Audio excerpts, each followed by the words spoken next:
Halo semua, hari ini saya akan ajar macam mana kita boleh buat treatment untuk menolong batuk-batuk sekiranya kita kena ini COVID. Okay?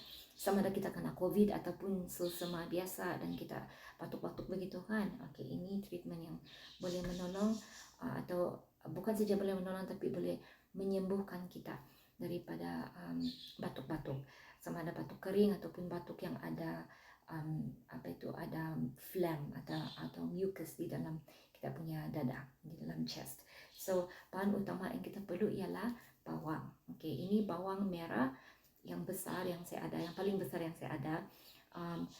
Kalau kamu ada bawang merah ataupun bawang putih yang besar pun boleh guna. Kalau tidak kisah sama ada bawang merah besar ataupun bawang merah besar ataupun bawang putih besar, tidak kisah. So ini yang kita perlu untuk buat ini treatment, dan saya akan ajar kamu macam mana membuat step by step proses untuk buat ini treatment supaya kamu boleh buat untuk ahli keluarga kita sendiri ataupun boleh buat untuk diri kita sendiri, untuk menolong kita sembuh daripada penyakit COVID virus ini ataupun apa saja penyakit yang ada batuk-batuk. Okay, so mari kita pergi buat sekarang. Jom, saya akan ajar.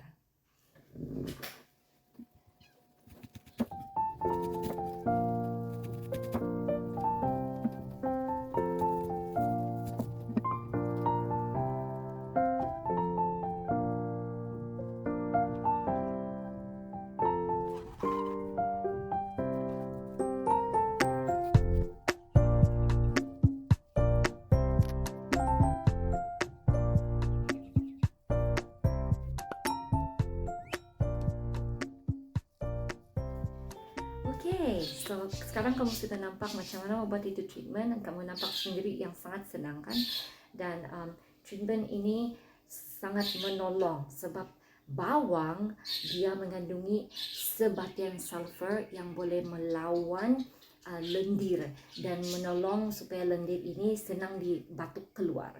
Okay, dan dia kasih clear itu saluran darah di bagian kita punya paru-paru, kita punya chest. Bawang juga sebenarnya ialah antibiotik semula jadi yang boleh melawan jangkitan virus ataupun jangkitan